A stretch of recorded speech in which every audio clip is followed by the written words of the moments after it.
wabarakatuh. Perkenalkan, nama saya Muhammad Iqbal. Saya adalah dosen dari Departemen Teknik Perkapalan, Fakultas Teknik Universitas Diponegoro. Dalam video ini, saya akan menyampaikan pernyataan diri dosen dalam unjuk kerja Tridharma Perguruan Tinggi atau PDD UKT-PT dalam bidang pengajaran. Video ini dibuat dalam rangka pengajuan sertifikasi dosen pada tahun 2023. Adapun isi dari video ini adalah yang pertama mengenai deskripsi mata kuliah, yang kedua kemampuan yang diharapkan atau capaian pembelajaran, yang ketiga materi pembelajaran, yang keempat sistem pembelajaran, yang kelima metode pembelajaran, yang keenam interaksi antara dosen dan mahasiswa, yang ketujuh sistem penilaian mata kuliah, teknik dan indikatornya, dan yang terakhir adalah cuplikan dari proses pembelajaran. Adapun mata kuliah yang saya sampaikan dalam video ini adalah mata kuliah dinamika kapal dengan kode TPK 21348. Mata kuliah ini diperuntukkan bagi mahasiswa semester 7 yang bersifat wajib dengan bobot 2 SKS. Tidak ada prasyarat mata kuliah untuk mengambil mata kuliah ini. Mata kuliah ini membahas tentang pengertian gerakan kapal, cara perhitungan gerakan kapal di gelombang reguler dan irreguler dengan metode linear uncoupled, dan menilai unjuk kerja olah gerak dan manuver kapal. Capaian pembelajaran mata kuliah dinamika kapal yaitu mampu mengevaluasi atau kognitif 5, unjuk kerja olah gerak dan manuver kapal di air tenang dengan menyelesaikan afektif 5, tugas mandiri atau kelompok yang diberikan oleh dosen serta mengintegrasikan psikomotorik 4, hasil yang didapat pada sebuah desain kapal. Mata kuliah dinamika kapal ini terdiri dari 8 sub CPMK yang secara garis besar dibagi menjadi 3 bagian. Sub CPMK 1 sampai 4 itu adalah perhitungan gerakan kapal beserta responnya di gelombang reguler. Kemudian pada sub CPMK 5 dan 6 itu adalah perhitungan dan respon kapal di gelombang irreguler. Kemudian sub CPMK 7 dan 8 adalah mengenai evaluasi dari olah gerak beserta manuver kapal. Masing-masing sub CPMK yang telah dipaparkan tadi adalah capaian yang diharapkan dari masing-masing materi pembelajaran pada mata kuliah ini. Terdapat 8 materi pembelajaran sesuai dengan sub CPMK tadi, diantaranya adalah yang pertama gerak harmonik sederhana dan gelombang reguler, kemudian materi pembelajaran 2 gerak uncoupled heaving, gerakan uncoupled pitching, dan gerakan uncoupled rolling. Keempat materi pembelajaran ini seperti yang telah disebutkan tadi adalah respon gerakan kapal di gelombang reguler. Kemudian materi pembelajaran 5 dan 6 yaitu mengenai gelombang irreguler dan gerakan kapal di gelombang irreguler. Kemudian efek dinamik gerakan kapal itu adalah materi mengenai respon dan gerak kapal di gelombang irreguler. Kemudian materi pembelajaran 7 mengenai manuver kapal serta pertimbangan gerakan dalam perancangan kapal itu adalah mengenai evaluasi dari unjuk kerja olah gerak kapal beserta manuver kapal. Sistem pembelajaran pada mata kuliah ini terdiri dari hybrid method atau metode kombinasi antara daring dan luring. Kemudian untuk daring itu sendiri terdapat dua metode juga, sinkronus dan asinkronus. Dalam metode hybrid, daring atau online, saya menggunakan platform Microsoft Teams yang disediakan oleh Undip. Kemudian ada juga LMS yang berbasis modul yang disediakan oleh Undip yang bernama Kulon atau kuliah online seperti yang dilihat pada gambar. Kemudian untuk daring atau perkuliahan online terdapat sinkronus yaitu pertemuan online yang diselenggarakan sesuai jadwal perkuliahan seperti yang dilihat pada kotak merah. Itu adalah link dari Microsoft Teams untuk melakukan video streaming online supaya metode pembelajaran dilakukan secara real time. Kemudian dalam daring juga terdapat metode asinkronus, yaitu saya mengupload video rekaman pembelajaran dalam LMS ini, yaitu Microsoft Teams maupun Kulon. agar dapat ditonton di luar jam perkuliahan untuk meningkatkan pemahaman mahasiswa akan mata kuliah ini. Kemudian metode pembelajaran yang saya terapkan dalam mata kuliah ini terdapat 3 metode, yaitu ceramah, small group discussion, dan project-based learning. Karena mata kuliah dinamika kapal ini hampir seluruh pertemuannya adalah perhitungan, metode ceramah adalah cukup tepat bagi saya untuk digunakan karena perkuliahan ini butuh coret-coretan perhitungan baik di papan tulis maupun papan tulis virtual di online. Sehingga metode pertama yang saya gunakan adalah metode ceramah yang bisa digunakan luring maupun daring. Adapun daring pada saat sinkronus, yaitu pada saat kita pertemuan meeting online sehingga penjelasan materinya dijelaskan secara real time. Kemudian agar dapat dipahami dengan baik, dalam ceramah, metode ceramah di perkuliahan saya disisipkan contoh serta latihan soal dalam bentuk small group discussion, ya, dalam bentuk kelompok. Jika luring atau tatap muka, kita bisa langsung bagi kelompok dalam kelas, atau ketika dalam daring kita bisa breakout room dengan tetap membagi-bagi kelompok untuk mengerjakan latihan soal bersama-sama. Salah satu manfaat dari small group discussion ini adalah meningkatkan kerjasama antar mahasiswa dan juga meningkatkan kemampuan berinteraksi atau kemampuan berargumen, mengemukakan pendapat antar mahasiswa, kemudian menyepakatinya untuk menjadi jawaban bersama. Terakhir ada project-based learning yang dilakukan secara daring atau asinkronus berupa membaca tutorial atau yang dilakukan di luar perkuliahan. Jadi untuk mengimplementasikan perhitungan mata kuliah ini, maka dilakukan project-based learning dengan memberikan tiap-tiap kelompok kapal-kapal yang berbeda, tipe kapal yang berbeda untuk dievaluasi kinerja olah gerak dan manuvernya. Sehingga masing-masing kelompok akan memberikan hasil yang berbeda karena tipe kapalnya berbeda, ukuran kapalnya berbeda, dan setiap kelompok akan mempresentasikannya di perkuliahan dinamika kapal ini. Sehingga kelompok yang lain yang tidak mengerjakan proyek tersebut juga dapat mengambil atau mempelajari hasil dari tipe kapal kelompok lain.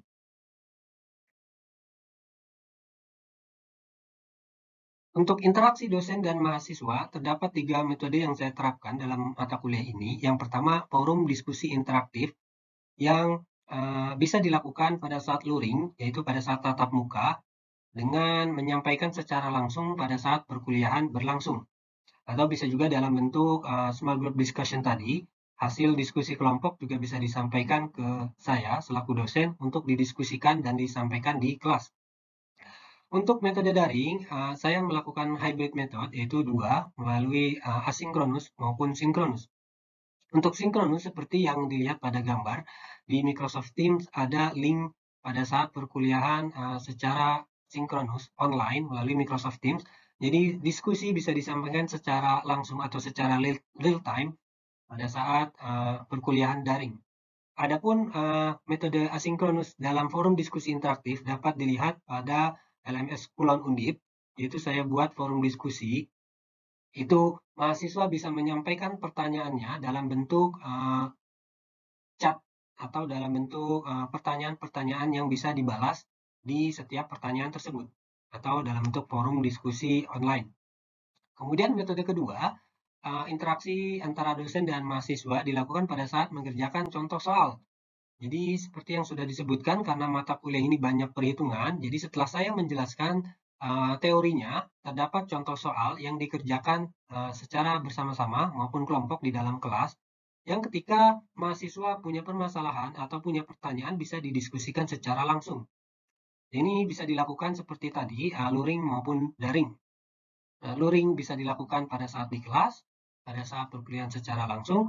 Daring bisa dilakukan secara sinkronus, ini secara langsung real time pada saat perkuliahan online menggunakan Microsoft Teams.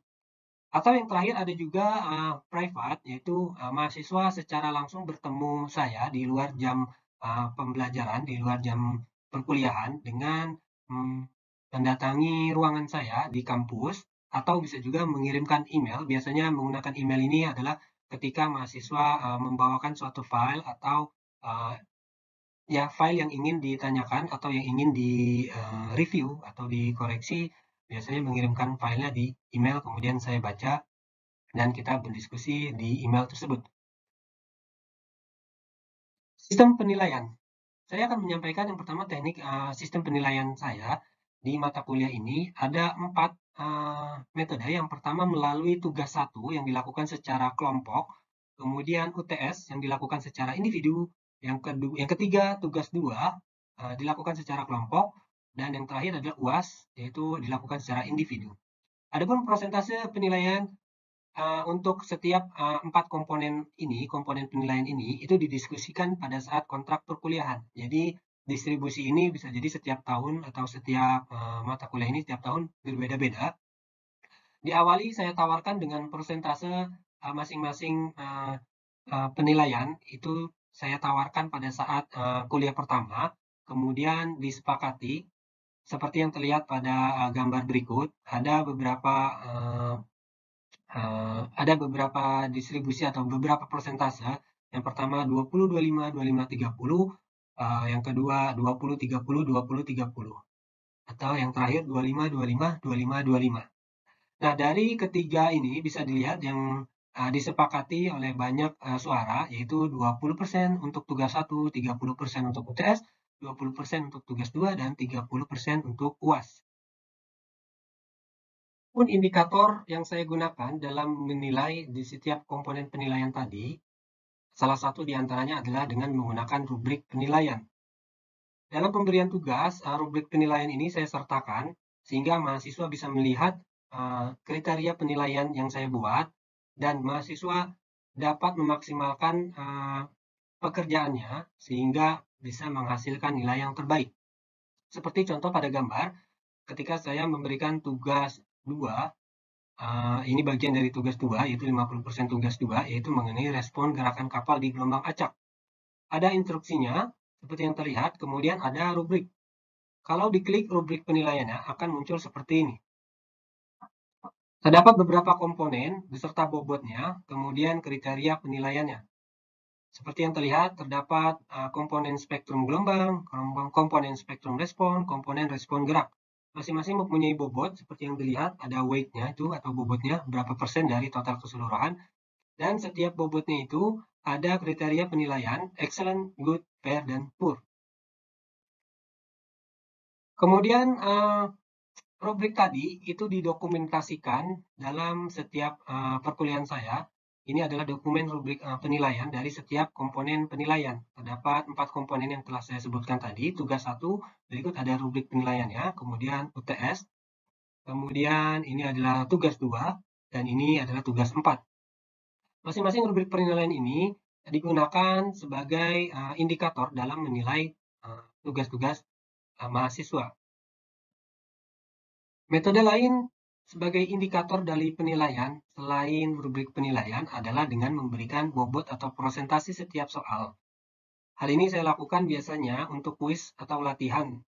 Yang saya gunakan dalam hal ini adalah Puluhan Undip atau LMS berbasis Moodle yang didesain oleh Undip.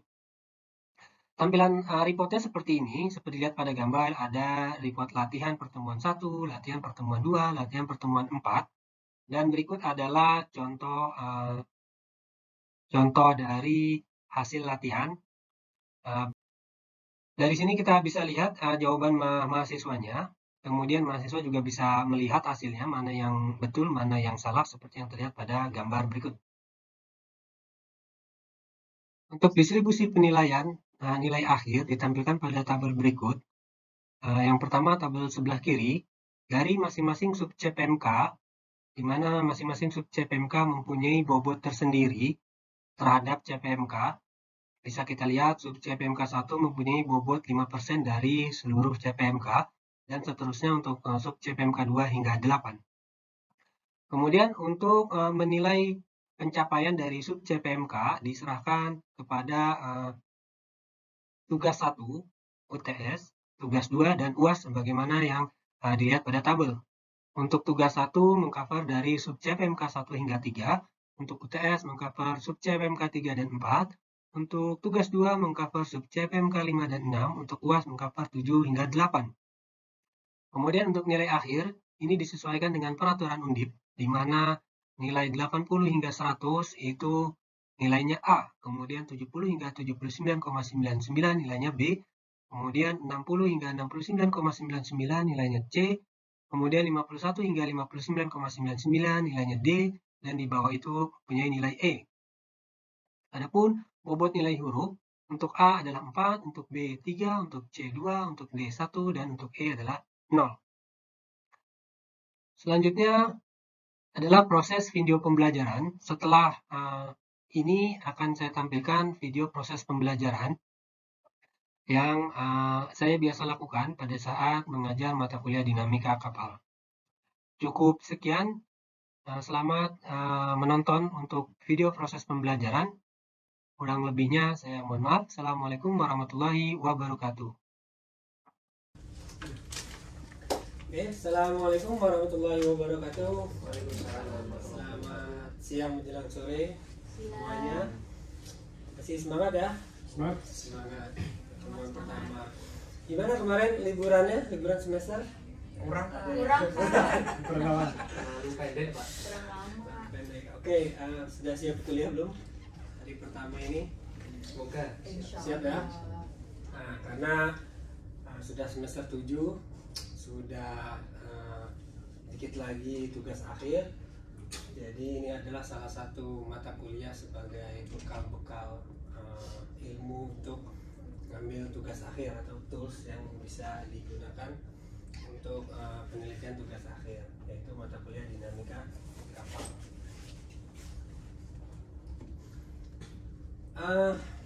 Saya bagi menjadi 3 tahap. Ada pendahuluan, materi, sama penutup.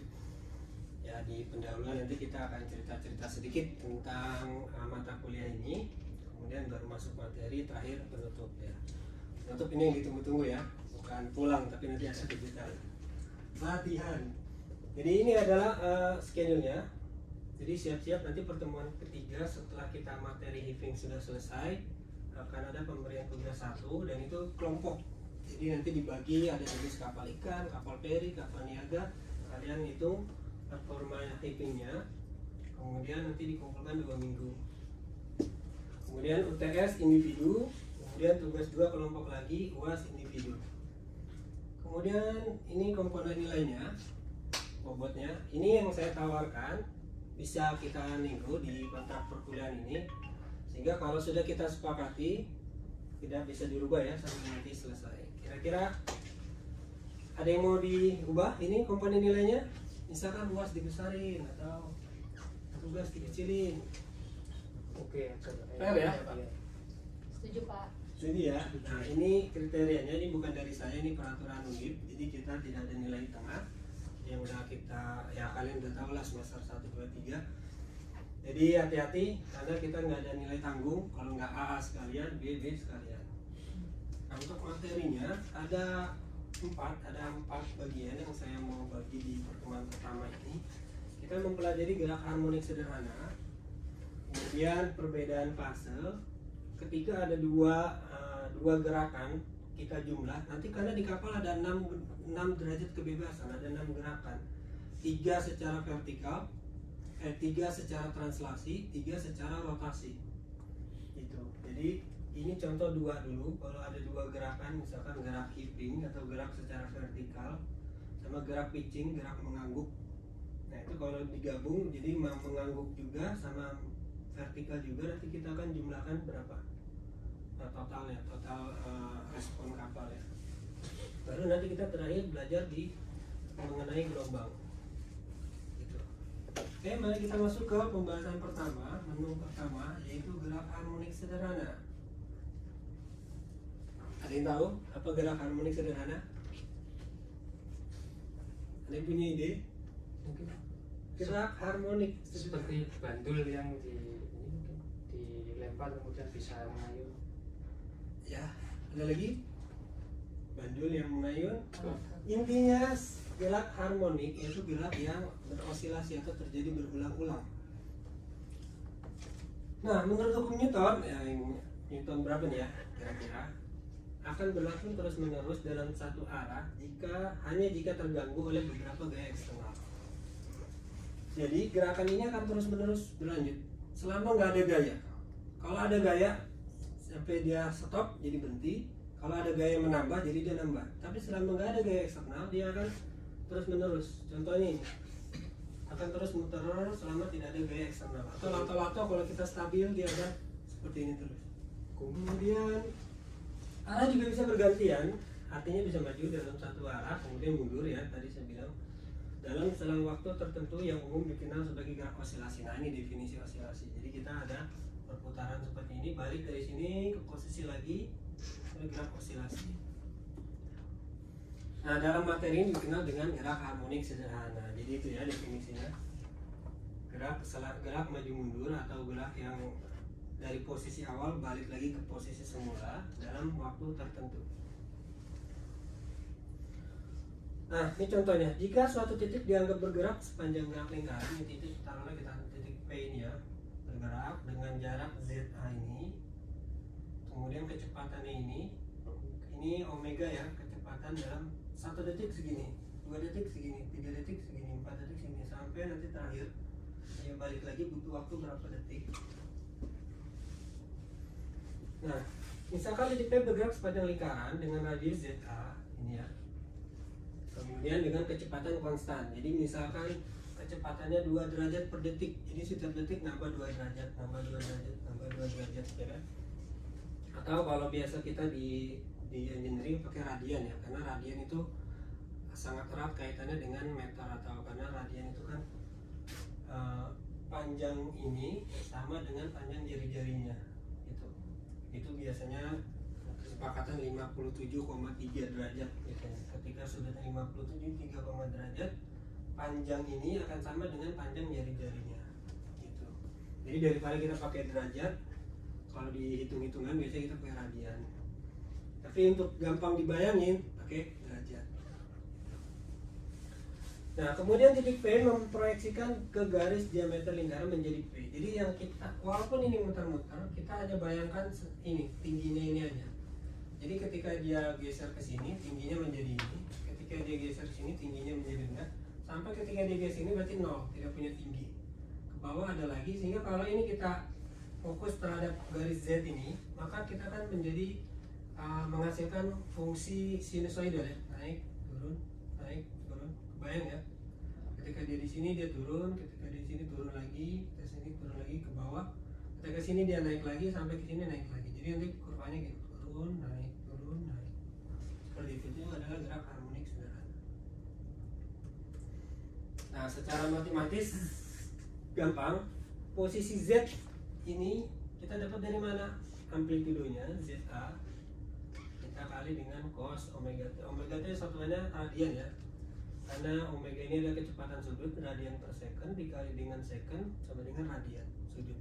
Karena yang di dalam cos itu harus sudut.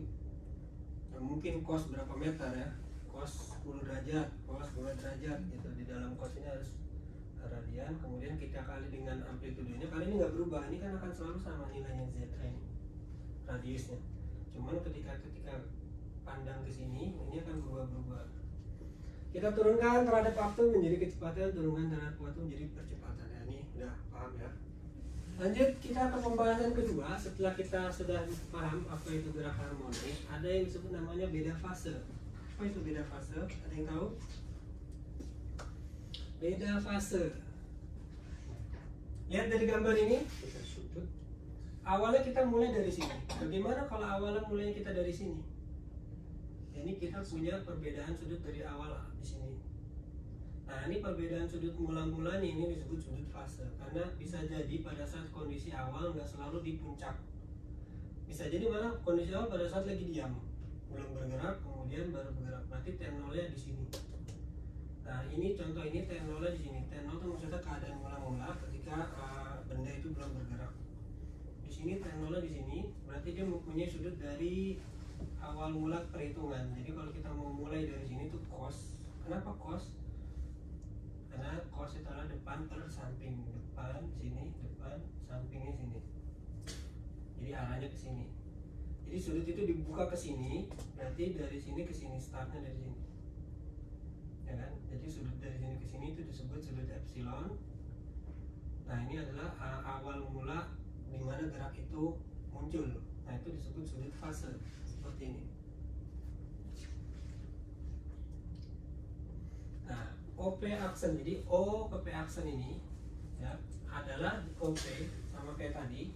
Kalau tadi ZA intinya jari-jari, kemudian kita kali cos.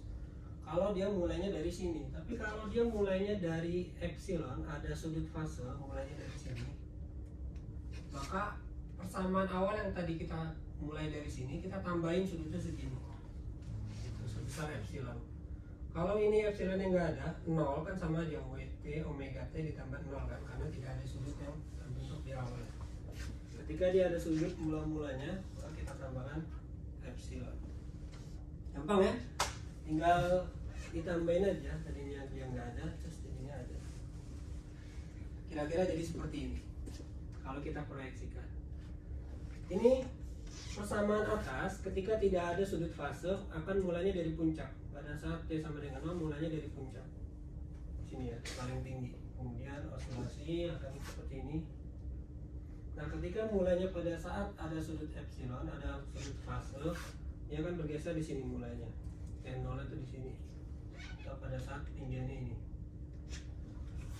Karena mempunyai kecepatan yang sama, mempunyai omega yang sama, maka dia akan punya jarak yang sama terus sampai seterusnya. Gitu. Yang disebut beda fase. Lanjut yang ketiga, ada penjumlahan dari dua gerak harmonik. Nah, kalau kita punya ada P1 yang mulainya dari sini, kita punya sudut fase ke sini, ada P2 yang punya sudut fase ke sini.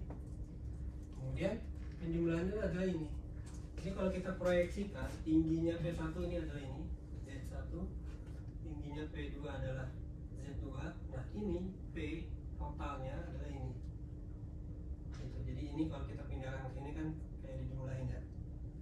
Nah, bagaimana kalau dia mutar terhadap waktu, berubah terhadap waktu, 1 detik di sini, 2 detik di sini, 3 detik di sini.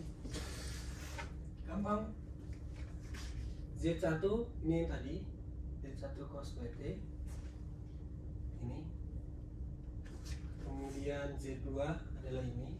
Kita tambahkan ini ya, jarak dari Z1-nya, sudut fase tadi. Cuman sudut fasenya kita hitung dari P1. Jadi berapa selisihnya dia ke sini? Kita masuk bagian akhir yang ditunggu-tunggu sebelum pulang. Kita latihan, oke? Seperti ini. Kerjakan masing-masing kelompok juga boleh sampai waktu perkuliahan selesai.